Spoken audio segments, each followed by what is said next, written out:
El siguiente tema que teníamos para tratar hoy es, a mí me parece que muy evocador. Es un nuevo tipo de planeta que se ha propuesto teóricamente, que nadie piense que esto es algo que se ha visto, que se ha observado, que se ha descubierto, que se ha detectado. Es una propuesta que hacen unos investigadores de la Universidad de Cambridge de un tipo de planeta que está en ese rango intermedio, un poco misterioso e interesante, por ende, que es los que no tenemos en el sistema solar, que es que cuando hemos empezado a detectar masivamente exoplanetas, pues hemos visto que hay toda una serie de planetas entre las supertierras y los mini Neptunos que aquí no tenemos.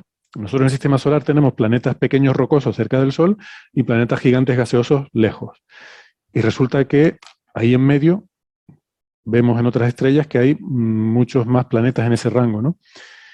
Y entre ese rango que se han encontrado cosas interesantes como el valle este de Fulton, el gap de masas que se llama, un sitio, un rango de radios y masas que parece que está poco poblado.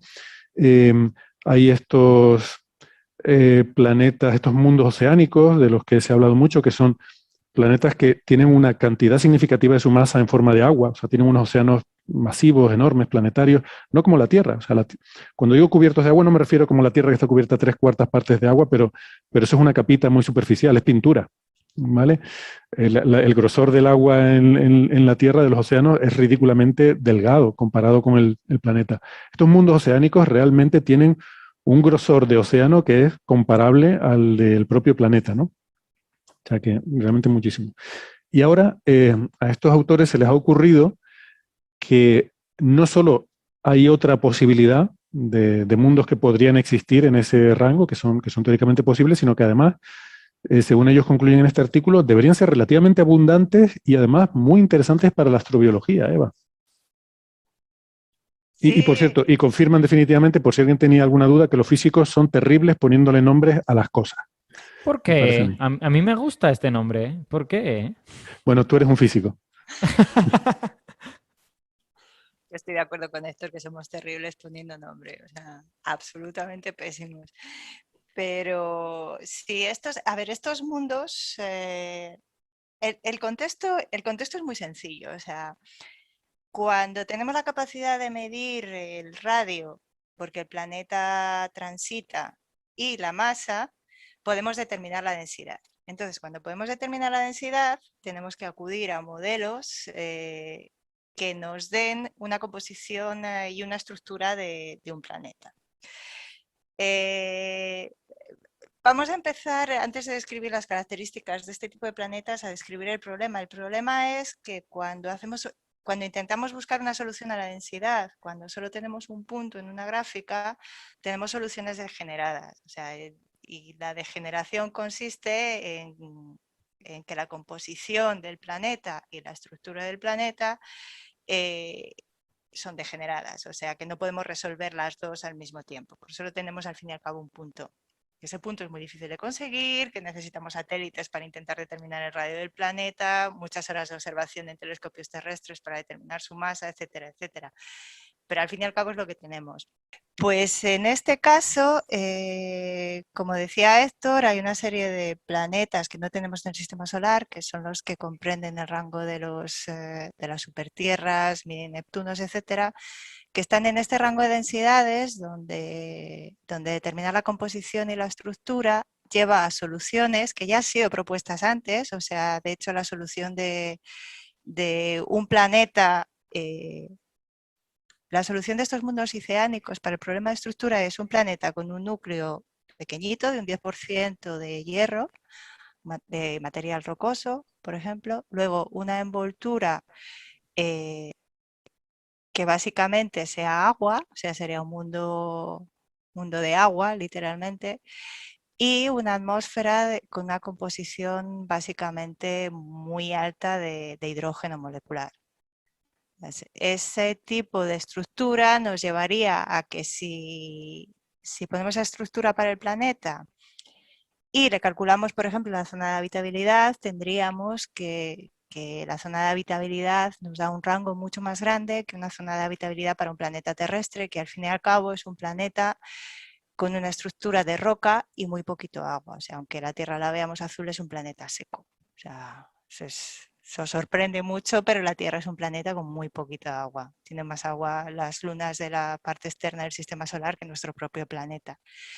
Entonces, estas soluciones que han dado para este tipo de planetas, ¿no? Para la densidad de planetas, pues las estudian con planetas literalmente detectados y son factibles. O sea, si nos vamos a los fondos oceánicos, las condiciones de temperatura, las condiciones de presión, o sea, podríamos asumir que pudiera existir vida en este tipo de planetas. Entonces abren una puerta a, a la existencia de mundos habitables con características un poquito más diversas que lo que tenemos en nuestro sistema solar. Pensemos que cuando observamos mundos ahí fuera, los metemos en cajas, o sea, los humanos somos así, ¿no? O sea, observamos cosas y las clasificamos. ¿Y cómo las clasificamos? Pues en base a lo que ya conocemos y que tenemos más cerca, ¿no? Y dices, bueno, vemos un planeta que se parece a la Tierra, planeta terrestre. Es como Júpiter, planeta gigante gaseoso. ¿Y qué ha ocurrido en estos últimos años? Pues que tenemos un rango de planetas que no metemos en cajas como en el sistema solar. Entonces ahí hay toda una ventana de propiedades que a día de hoy desconocemos. O sea, otra pregunta muy interesante es por qué nuestro sistema solar no tiene este tipo de planetas, ¿no? O sea, no tiene este tipo de planetas, supertierras, mini Neptunos, que de hecho son los más abundantes. O sea, la fracción más alta de los planetas que se encuentran son de este tipo. O sea, ¿por qué no tenemos nosotros? Y Y no eso, podría Eva, contestar. puede ser por sesgos observacionales, el hecho de que a lo mejor puede haber más planetas como la Tierra, pero no los vemos porque son difíciles de ver. O sea, el número de tierras todavía no lo conocemos con precisión. O sea, la fracción de estrellas que tienen planetas como la Tierra, o sea, es una pregunta que todavía no hemos podido contestar. Lo que podemos es extrapolar las curvas y decir, pues puede que sea este número, pero el número no lo conocemos desde el punto de vista observacional, básicamente porque son los planetas más difíciles. O sea, cuanto más masa tiene un planeta, más señal de velocidad radial induce en la estrella. O sea, tenemos el cociente de masas de la estrella planeta, que son los que nos inducen señales más grandes, y obviamente las señales más grandes son las más fáciles de detectar. Y cuando estamos hablando de tránsitos, o sea, eso es en velocidad radial. Cuando hablamos de tránsitos, pues la Tierra es un planeta pequeño. O sea, de todos los radios que se detectan es el planeta con el radio más pequeño. Si transitas, o sea, directamente la cantidad de luz que ocultas de la estrella depende de ese parámetro, depende del radio. Cuanto más pequeño, más difícil ver. Entonces, vayamos por donde vayamos, por el mecanismo que queramos detectarlos, los planetas terrestres, que son los que más nos interesan, son los que más desventajas presentan desde el punto de vista observacional, ¿no?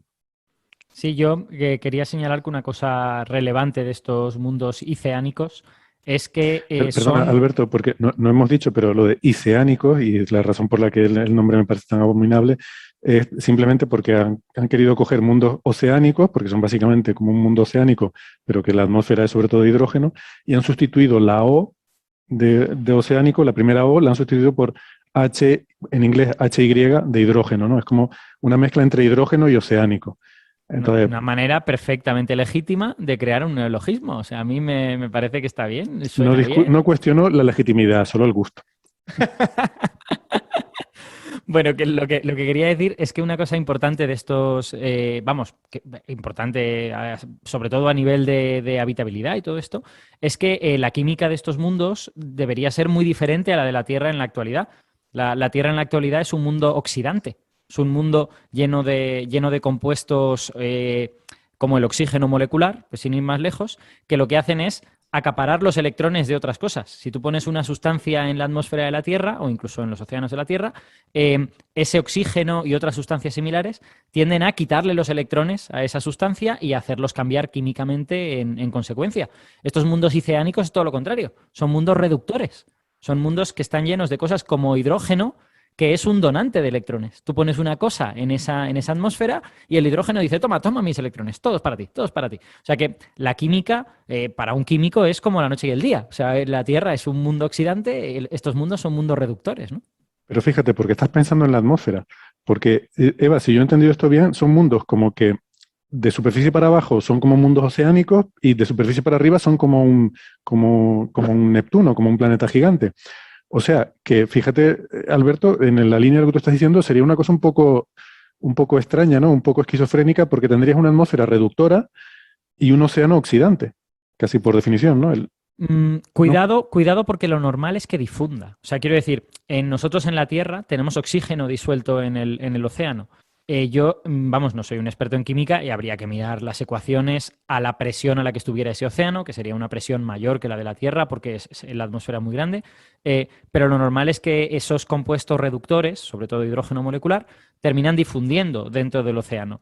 Y si dentro del océano tienes compuestos oxidantes, como que se anulan, entre comillas, o sea, reaccionan químicamente y Se terminan dando juntan otra. el hidrógeno con el oxígeno y forman agua o algo así. Claro, claro, exacto. O sea, entonces yo lo que esperaría, sin ser químico, y estoy aquí hablando en base a casi tertulianamente, lo que esperaría es que si ese océano contiene sustancias oxidantes, terminen reaccionando con con esa enorme cantidad de sustancias reductoras que hay en la atmósfera, aunque solo sea en la interfase entre el océano y la atmósfera, pero posiblemente hay una cierta difusión por solubilidad dentro del océano.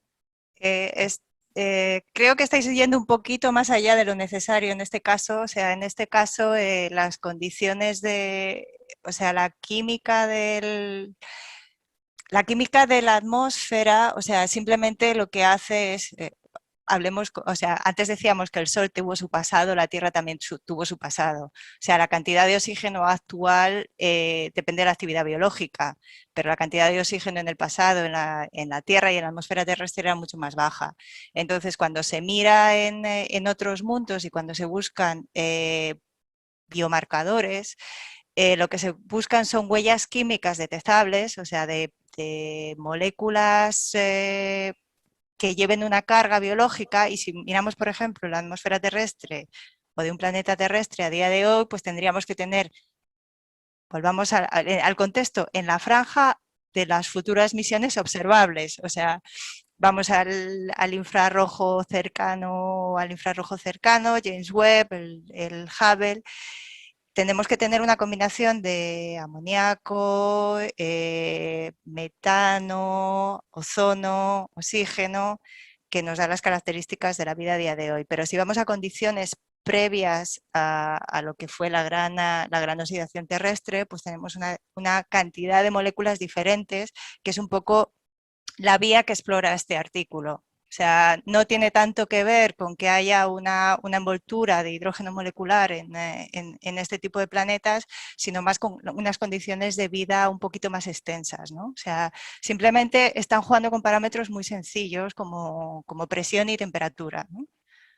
Sí, sí, aquí nos hemos ido un poco a Sí. meternos en la atmósfera de esos planetas, pero evidentemente tenemos lo que sabemos, lo que sabemos, lo que imaginamos sobre estos planetas es todavía algo muy básico, ¿no? O sea, masa, radio y a partir de ahí inferir cómo podrían ser. Y entonces es divertido porque uno se puede poner a especular y a imaginar un millón de cosas. Pero Eva, lo interesante realmente es que según la discusión que pone en este paper, el rango de habitabilidad de estos planetas es muy grande, ¿no? Sí, sí, sí, efectivamente. O sea, porque, o sea, lo amplían de diferentes maneras. O sea, tenemos en la zona de habitabilidad, tenemos la zona de habitabilidad interna, pues que depende de efectos de runaway, o sea, que evaporas básicamente, o sea, que literalmente evaporas una atmósfera, ¿no? Y en este caso la amplías, pues porque tienes planetas que pueden estar cerca de estrellas, o sea, lo mismo que hablábamos antes de las estrellas M, literalmente están cerca de estrellas M, pero en este caso lo que tienes es que la zona que está en la parte oscura, o sea, al estar tan cerca tienes tidal locking. ¿Cómo se dice tidal locking? Nunca he sabido cómo decir tidal locking en español. O ¿Acoplamiento de sea, marea? sí, o sea, tienes la cara del planeta siempre mirando a la estrella por acoplamiento de fuerzas de marea. Entonces, la parte que está cerca de la estrella, la parte que está siempre mirando a la estrella, la tienes de día siempre y literalmente frita por estas estrellas que son muy activas, que tienen emisiones de radiación muy altas y porque siempre estás mirando hacia la estrella. Pero en la parte de noche, en este tipo de planetas abren una vía a estas condiciones de habitabilidad simplemente pues porque tienen atmósferas muy pesadas, porque la temperatura en la superficie de estos océanos masivos sería mucho más alta.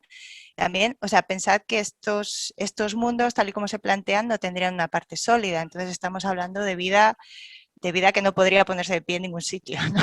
O sea, si tuviese patas, o sea, estamos hablando de vida microbiana, pero que surge en la superficie de estos océanos.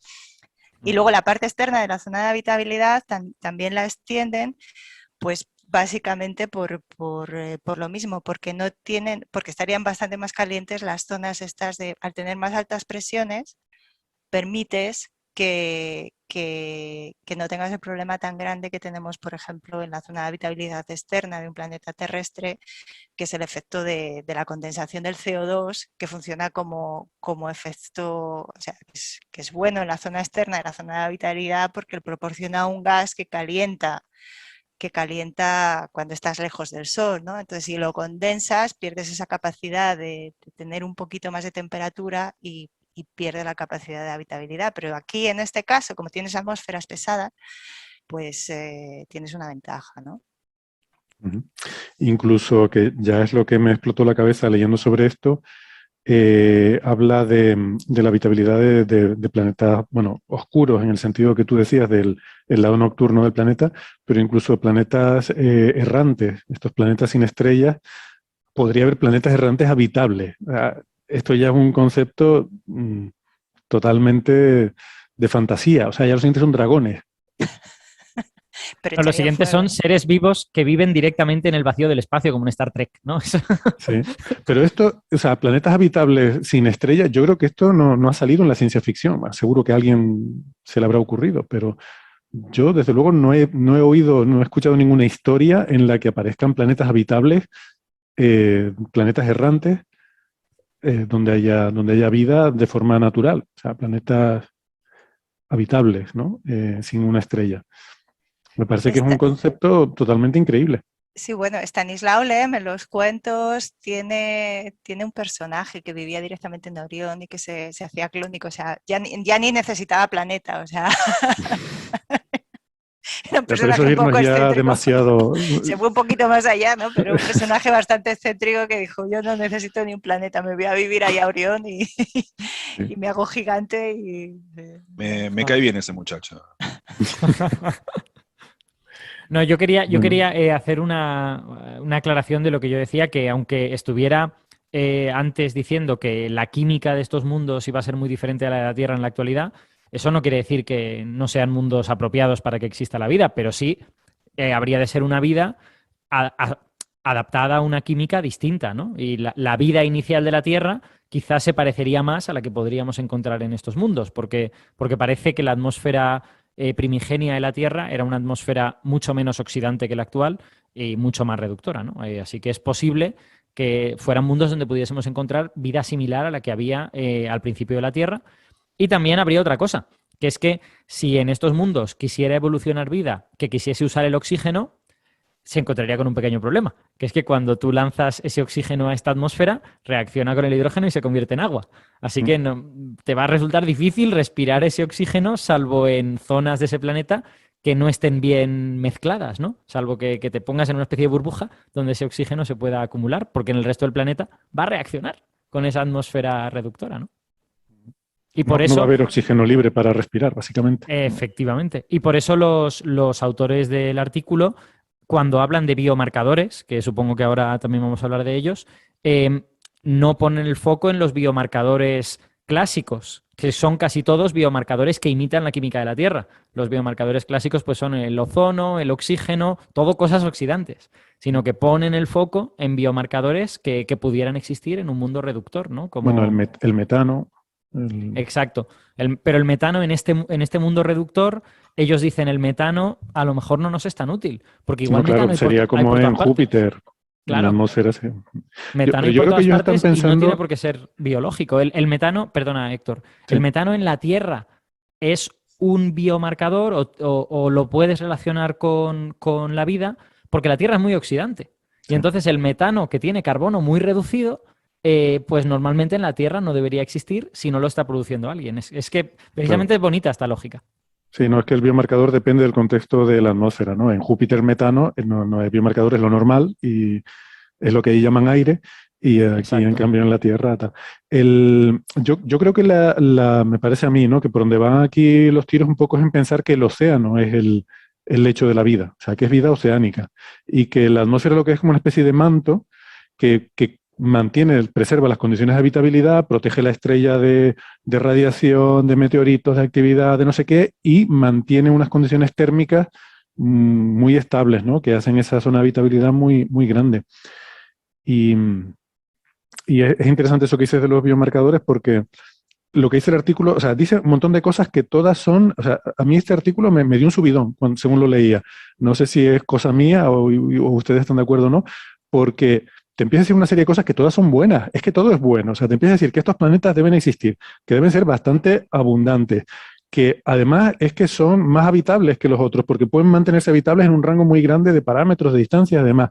Pero es que además, si están habitados, son más fáciles de encontrar los biomarcadores. O sea, según ellos, los biomarcadores aquí los encuentras así a la primera vista. De hecho, hacen una predicción. O sea, hay un candidato que es el K218b, que es uno de los objetivos del James Webb cuando se lance. Ya saben que ya están aprobadas las primeras observaciones del James Webb.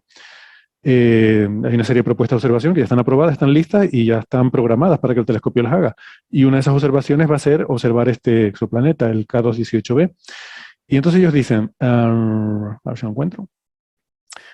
Aquí está la frase. En particular, predecimos que las observaciones ya aprobadas de ciclo 1 del James Webb del K218b serán capaces de detectar estos biomarcadores si están presentes en las cantidades que discutimos en este trabajo. O sea, que ellos ya se han hecho las cuentas, ¿no? De con esas horas de observación, pues claro, lo que dicen es que con el James Webb ya podremos empezar a buscar biomarcadores, pero esto va a requerir miles de horas para un planeta terrestre como Próxima B, miles de horas de tiempo de observación para detectarlos. Que, hombre, es posible, pero que te den miles de horas del James Webb va a requerir mucho, va a ser difícil, porque va a ser el telescopio más demandado de la Tierra. Pero que con unas poquitas horas, de hecho ya con las que hay asignadas para K218b, si hay biomarcadores allí suficientemente abundantes, como los que ellos describen en el artículo, dice, predecimos que se van a encontrar. Además lo ponen así, we predict, van un poco sobradillos, pero bueno. Pero, o sea, todos son ventajas, ¿no? Dicen que son más detectables esos biomarcadores y entonces pues todo es como muy uplifting, ¿cómo se dice eso? Todo es emocionante, ¿no? Parece que vamos a empezar a encontrar bichitos en estos planetas. También yo tengo la sensación de que, perdona, un momentín, de que en este paper como que proponen un modelo extremo de mundo, ¿no? O sea, un mundo que sea extremadamente reductor, con una gran cantidad de agua, con una atmósfera que sea básicamente hidrógeno y helio. En la realidad no encontraremos eso. Lo que encontraremos serán mundos pues, que tendrán más hidrógeno en la atmósfera que otro tipo de compuestos, su atmósfera será más reductora que oxidante y todo esto. O sea, porque al final sabemos que el oxígeno es abundante en el universo. Es razonablemente, no tanto como el hidrógeno, obviamente, pero es razonablemente abundante y que de hecho en la Tierra me Es parece el que tercer elemento más abundante del universo, el oxígeno. exacto. En la Tierra creo que los átomos más abundantes son los de oxígeno, de hecho. O sea, por masa creo que es el hierro, pero por número de átomos es el oxígeno en todo el planeta. Lo que pasa es que la mayoría del oxígeno en la Tierra está en el manto, está en forma de silicatos en el manto. Entonces, bueno, pues habría que ver en una situación más realista cómo se distribuyen todos esos elementos, ¿no? Si todo el oxígeno es como secuestrado por el manto, pues efectivamente puedes tener un mundo mucho más reductor en la parte de arriba. Eso, no sé, a mí me parece que abre como un montón de preguntas súper interesantes. Y yo lo que voy a hacer es poner los pies en la tierra y hablar de realmente lo que se puede medir en este tipo de objetos. O sea, lo que podemos hacer... Guarda que justo en este no es el buen caso para... No hay dónde pararse. En este no. Hay que poner los pies en el agua, en este caso. No se hunda, Eva, no se hunda. Vamos a poner los pies en la tierra para ponernos las aletas en ese tipo de mundo. O sea, ¿qué es lo que podemos medir a día de hoy? Lo que podemos medir es un espectro de transmisión de una atmósfera de un exoplaneta, donde los exoplanetas donde se ha podido medir un espectro de transmisión están contados. O sea, ¿qué es un espectro de transmisión? Es observar la estrella y esperar a que el planeta pase por delante de la estrella, y en el límite en el que la atmósfera del planeta está atravesando justo el borde de la estrella, ahí tomamos un espectro. O sea, ¿con qué lo podemos hacer? Lo podemos hacer con el Hubble, lo podemos hacer con telescopios de tierra. Son observaciones extremadamente... Con telescopios de tierra en muy pocos casos, o sea, en 1 o 2 casos que se ha podido hacer este tipo de espectroscopía. A ver, vamos a puntualizar. Se puede tomar un espectro de transmisión de un exoplaneta, lo que no se puede medir es este tipo de biomarcadores. O sea, tomar un espectro completo y detectar la señal de todos estos objetos. Entonces, James Webb podrá hacerlo en un rango, y lo que tenemos que... O sea, por ejemplo, podemos medir agua. O sea, se puede medir un espectro de transmisión y determinar que hay agua en una atmósfera. Para determinar, para poder decir algo acerca de la habitabilidad de los biomarcadores de este tipo de objetos, necesitamos tener al menos 3. O sea, si no tenemos agua, metano y ozono, no podemos decir nada, o sea, porque el agua solo no nos da información. El metano junto con el agua nos da información de si una atmósfera está fuera o no del equilibrio. Y entonces empezamos a hacer modelos que son altamente degenerados, o sea, no sé si habéis visto los modelitos que presentan aquí en este artículo. Por ejemplo, la figura 6 simplemente da las secciones eficaces de absorción de las diferentes moléculas, pero eso no nos sirve absolutamente de nada a la hora de determinar el espectro. Cuando tenemos que ver, el modo en el que tenemos que verlo es la figura 7. O sea, hay una mezcla de todo con una señal extremadamente pequeña. Se puede medir en muy pocos casos y se puede decir todavía muy poquito. O sea, que cuando la gente piense que vamos a medir este tipo de espectros de transmisión para detectar biomarcadores, todavía no estamos en condiciones de detectar seres con antenas y aletas o ese tipo de cosas. O sea, podemos medir composición química de atmósferas con señal ruido muy pequeña, donde luego tenemos que depender de modelos muy degenerados para intentar decir, bueno, pues puede ser esta molécula, puede ser esta otra, o llegará el paper que diga que esta gente es demasiado optimista en sus cálculos y en las secciones eficaces y en las moléculas que han metido en los modelos, y dirá, oye, que si metemos estas otras 2 moléculas tenemos una señal mucho más degenerada que vuestras visiones optimistas. Pero eso es ciencia no sexy. Y volvemos a lo que hablábamos antes, o sea, no es de ser cortarrollos, pero es de ser realista con lo que podemos hacer y no podemos hacer a día de hoy, ¿no? Yo voy a parafrasear a Gastón para decir, Eva, tú estás escribiendo algo, ¿no? Eso sospecho. Tienes el micrófono cerrado, pero está diciendo que no. Deduzco de las últimas declaraciones de Eva que no vamos a poder distinguir si en estos mundos tenemos bacterias metanógenas o reductoras del azufre, ¿no? O sea, ese nivel de detalle posiblemente no vamos a poder llegar. O volcanes. O actividad Claro. no biogénica, o sea, si es que si, por ejemplo, el metano o sea, no solo viene de los pedos de las vacas, también viene de los volcanes, o sea, Sí, y si no lo medimos en comparación con otros elementos, con otras moléculas, no podemos decir nada, ¿no? Sí, está totalmente claro. O sea, yo estaba pensando en realidad en un mundo, o sea, a nivel de modelización teórica de la química de ese mundo, pero claro, a nivel experimental, observacional en este caso, pues por desgracia estamos lejos, ¿no? Por concluir con este tema, una cosa que a mí me parece, ¿no? Y quizás debido a este estado de exaltación que me generó leer este artículo, de exaltación científico-espiritual, de ponerme muy contento y decir, bueno, pero es que esto es una maravilla, estos mundos entonces... Claro, ellos no dan este número en ningún sitio, pero da la impresión, por la discusión que hacen, que los mundos, o sea, a ver si lo digo, que donde más a menudo se encuentra en el universo las condiciones ideales para el surgimiento de la vida es en mundos como este. Sin embargo, nosotros no vivimos en un mundo como este. Y me surge una pregunta que me he planteado también en el contexto de pensar en mundos como las lunas jovianas, ¿no? Como Europa o Encélado, que me da la impresión de que deben ser más abundantes esas condiciones que las que hay en la Tierra, que al fin y al cabo es un ecosistema frágil, expuesto, con una atmósfera muy tenue, expuesto a la intemperie interestelar, mientras que hay otros mundos que están mucho más resguardaditos, mucho más cubiertos y mejor. Sin embargo, nosotros vivimos aquí, no vivimos en ninguno de esos. Entonces me genera una especie de un poco de paradoja de Fermi, eso, ¿no?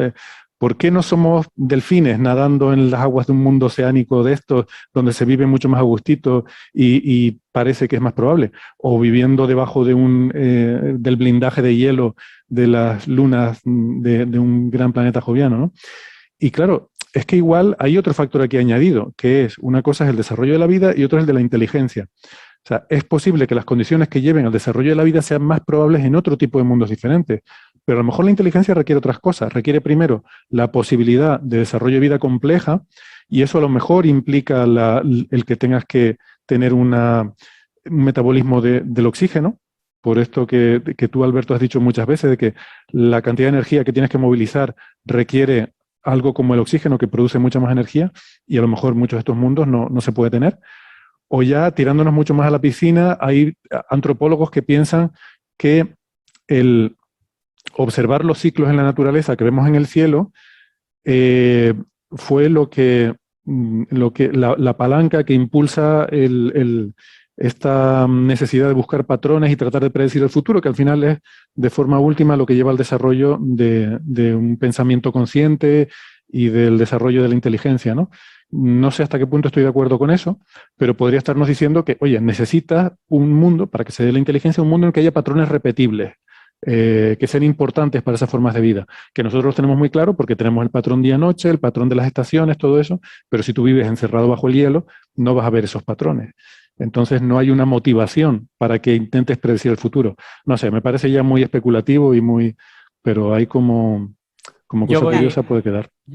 No, o sea, también la paradoja de si viviésemos en un mundo donde, o sea, con muchas más nubes, ¿no? O sea, seríamos capaces de haber desarrollado la inteligencia, ¿no? O sea, de observar esos patrones en el cielo, o sea, nosotros como astrofísicos, o sea, un mundo habría los detectores infrarrojos, ¿no? O sea, qué tipo de patrones hubiésemos construido, ¿no? Este tipo de mundos, o sea, efectivamente no exploran, cuando hablamos de habitabilidad, no hablamos de habitabilidad desde el punto de vista antropocéntrico, ¿no? O sea, hablamos de la habitabilidad en fumarolas oceánicas, en la bacteria de nuestro intestino.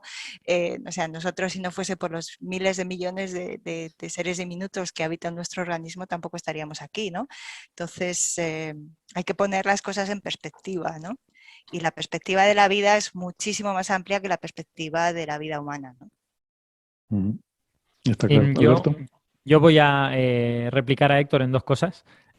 Cosa número uno, sobre esto del asunto de los patrones, de si podrían verlo o no bichos que existan bajo la superficie de Europa, te lanzo la siguiente idea. Vale, igual no ven patrones del tipo el cielo, el día y la noche y todo esto, pero pueden ver otros. O sea, quiero decir, Europa está girando alrededor de Júpiter y eso puede provocar ciertos cambios en las características del océano en el que ellos están viviendo, o pueden ver patrones visuales el hielo que hay encima del océano. Pueden ver a lo mejor pues que, claro, toda esa corteza de hielo está fracturada, ¿no? Entonces, quiero decir que patrones, si uno busca, yo creo que encuentra en varios sitios. Sí, pues a lo mejor ven caritas en las grietas del hielo. Exacto, efectivamente. Y la otra cosa de marea es repetitiva en Europa. Sí, claro. O sea, habrá estaciones, ¿no? Estaciones de marea. Exacto. Y la otra cosa que quería decir es que existe la posibilidad, tampoco es por ser bajonero, de que no es ya que la vida inteligente surja más fácilmente en lugares como la Tierra, sino que simplemente la vida inteligente sea difícil. O sea, a lo mejor es difícil en la Tierra y es también difícil en estos otros mundos oceánicos, ¿no? Al fin y al cabo ha tardado mucho tiempo en aparecer en la Tierra. Y la Tierra lleva ya, siendo conservadores, lleva 500 o 600 millones de años teniendo unas condiciones fabulosas para la vida. Y ese es el tiempo que le ha costado aparecer la vida inteligente. Vale, sí, no lo discuto. Lo que digo es que entonces tenemos la paradoja esa, que yo no creo que la resuelvas diciendo es que es muy improbable. Si es muy improbable que se desarrolle la inteligencia, sigue siendo más probable que se desarrolle en los sitios más abundantes, ¿no? Donde hay más abundancia para la vida. Quiero decir, es muy poco probable que aparezca un gran poeta que escriba obras increíbles para la humanidad, pero aún así será más probable que aparezca en un sitio donde vive mucha gente que en un sitio donde vive poca. Vale, te compro el argumento. Eva. Sí, que la inteligencia también tenemos que ponerla de manera cuestionable. O sea, si si literalmente nos estamos cargando el planeta, o sea, nos estamos cargando nuestra propia vida, ¿no? O sea, el planeta, No. para poder sobrevivir, entonces eso provoca la misma contradicción. O sea, si la vida inteligente como nosotros aparece en algún lugar del universo y automáticamente genera la tecnología que la autodestruye, pues a lo mejor por eso no la vemos, ¿no? Ese es un Yo buen discrepo. punto. Le voy a llamar la dialéctica Villaver. Es más probable encontrar vida donde no hay vida inteligente, donde no es posible la vida inteligente, pero es posible la vida no inteligente, es más probable encontrar vida. Ese sería el corolario. Yo lo que voy a decir es que no estamos destruyendo el planeta, lo estamos preparando para la próxima vida que lo vaya a disfrutar. Bueno, y recordar también el tema este de que se supone que nuestra civilización tiene una vida muy limitada porque estamos desarrollando tecnologías que destruyen nuestro planeta y a nosotros mismos. Eso fundamentalmente post Segunda Guerra Mundial, en Guerra Fría. O sea, es un argumento que en aquella época pues, era el argumento que había que venderle a todo el mundo, pero que realmente no tenemos por qué concebir que sea el argumento correcto. Es decir, no tenemos que seguir pensando en los mismos términos que post Segunda Guerra Mundial. Eso ya ha pasado muchos años y ahora tenemos una visión muy diferente. Eso es cierto, pero también es cierto que es una de las plausibles explicaciones de la paradoja de Fermi. ¿Por qué no vemos? Porque quizá toda vida inteligente se terminó autoaniquilando. Sí. De todas formas, mi argumento no va por el tema de la duración de la vida inteligente o que se aniquile una vez, sino que nosotros estamos aquí, no estamos en otro sitio. Y eso es lo que o sea, lo razonable sería pensar que nosotros estaríamos donde sea más probable que haya las condiciones, no que estemos en algún sitio raro. Y que puede pasar, sí. pero la probabilidad es... Pero efectivamente, Héctor, cuando analizamos las condiciones más comunes, o sea, es una gaussiana. Nosotros estamos en la distribución gaussiana de la distribución más probable, o sea, la estrella más normal. O sea, no estamos en ningún tipo... las más normales son enanas rojas. Y quiero decir que si vas por eso, sí, bueno... De hecho, escribí un artículo hace poco... No solo es el número de estrellas, sino también el tiempo de vida, las condiciones... o sea, cuando juntas 2 o 3 factores, o sea, entras en la distribución gaussiana donde lo hace más probable. Cualquier otro tipo de argumento sería demasiado antropocéntrico y esos no nos gustan, ¿no? Desde el punto de vista intelectual, ¿no? Ya, pero que quiero decir que tienes que... O sea, es un buen ejemplo de las enanas rojas. De hecho, salió, creo que este año o el año pasado, un paper de David Keeping sobre eso, ¿no? Le puse un título muy bueno que era La paradoja del cielo rojo, que dice, ¿por qué el cielo no es rojo? ¿Por qué no vivimos en torno a una enana roja? ¿No? Y hace un análisis bayesiano de... Lo que pasa es que no me acuerdo cuál es la conclusión, si había paradoja o no había paradoja. Tengo que volverlo a mirar, porque justo lo más importante se me ha ido. Creo que lo liaba tanto que al final se perdía un poco el mensaje, pero bueno.